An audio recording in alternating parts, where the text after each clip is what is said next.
So we're leaving our excellent campsite at pretty close to the top of Hancock Pass. That's the top right there.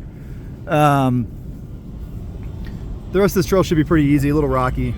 I cannot tell you how much more comfortable the truck is driving down a road like this without the front sway bar. It makes a huge difference.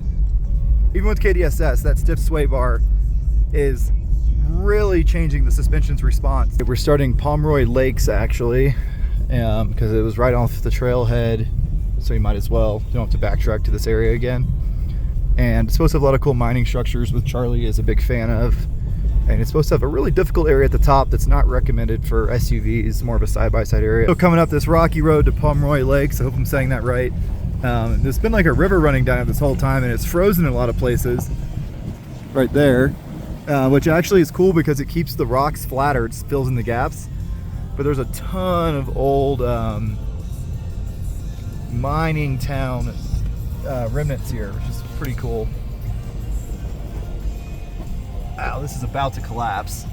This narrow rocky ledge to the Mary Murphy mine. I think this is where they would put ore in a bucket and lower it down all the way down there on a cable system. Pretty sketchy roads, very washed out, a lot of loose rock. There's some really big sharp rocks coming down from the mine. And when you're going downhill, you're riding your brakes, so you have less ground clearance. And I've hit a few of them pretty hard. Definitely want skid plates if you're on a lower truck on this trail. Not bad scenery either. Oh, there it is. Charlie picked a great spot to get a flat tire.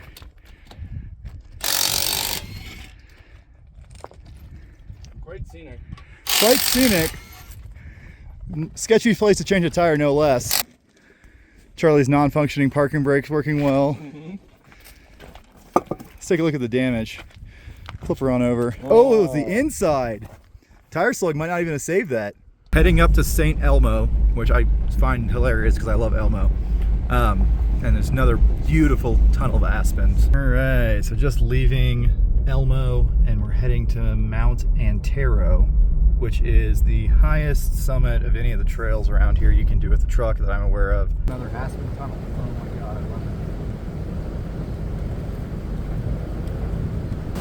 Look at this. Oh, magnificent. It was steep enough that I broke out the GoPro because I need both hands.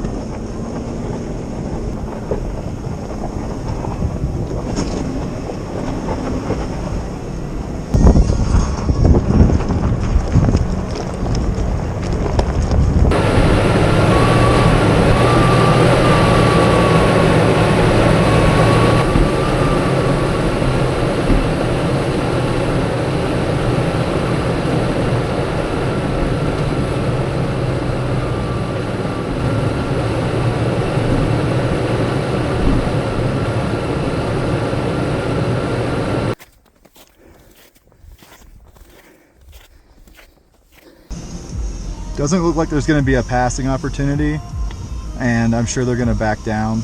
So I don't know. We can just wait and see what happens, or we can back down to the other place. But alrighty, guys. So we are attempting our highest climb yet. Charlie Baber is going to stay at the bottom before the snow and video. A couple guys went before us and informed us that there is a lot of snow up here. They said like 3 to 4 feet. The shelf here is pretty wide. The dirt beneath the wet snow is fairly high traction. So I don't feel like there's that much danger. I might get stuck, but that doesn't really bother me all that much. So I'm gonna give it a shot. You can hear my chains gently kissing my rock sliders. That's what you want.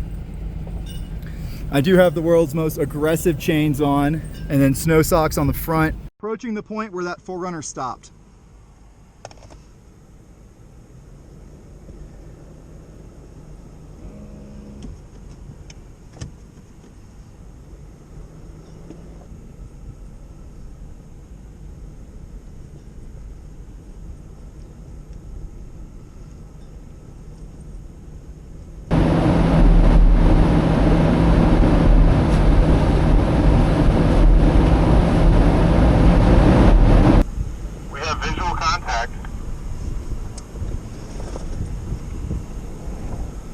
I am being an snowplow.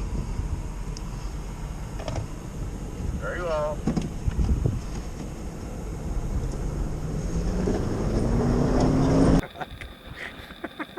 He loves getting stuck though. That's half the fun. It's like all those people that like to do mudding.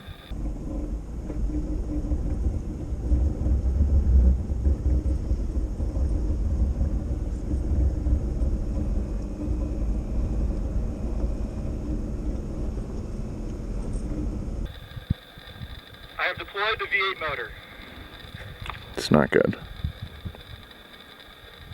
He's a stubborn man. Oh! Oh! Oh my god. That was scary. Every time he slides to the right.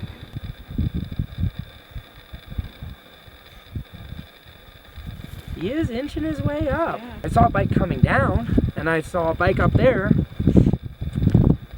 He's gonna get it stuck. Ain't they? I'm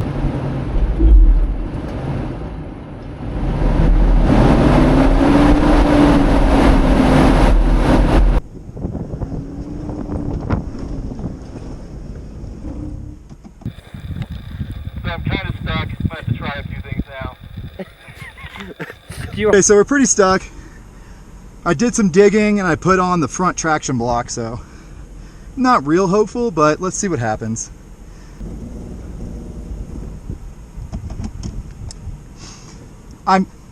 I'm mostly high center on the axle, but there is some rock issue.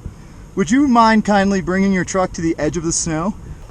You're not high centered at all. I did a number on the snow for you.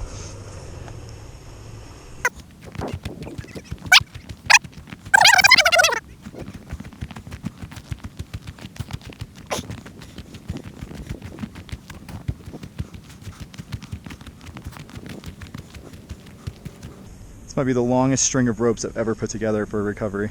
Deployed the come along. Snatching on these conditions is sketchy. And Charlie's truck's the anchor.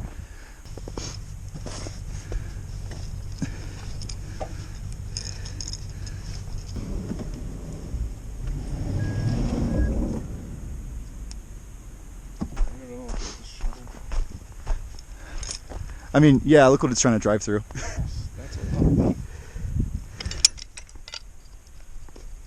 It's on there. Cool. It just busted through that whole wall of snow.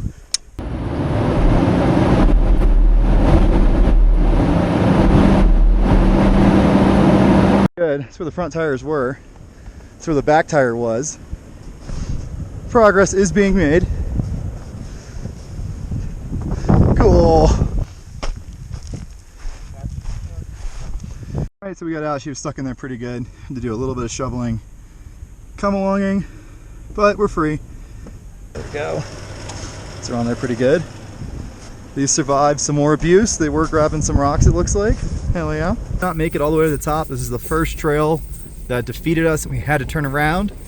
It wasn't the trail, it was the amount of snow. I gave it my best shot and plowed through a quarter mile of snow that was a couple feet deep. But once I got into these little washouts and ravines, the snow was deeper and softer and I got stuck. So we had to winch out backwards to Charlie's truck and we were defeated. We were way up there somewhere. So that is the kind of the downside of coming to Colorado to do a lot of wheeling in this season.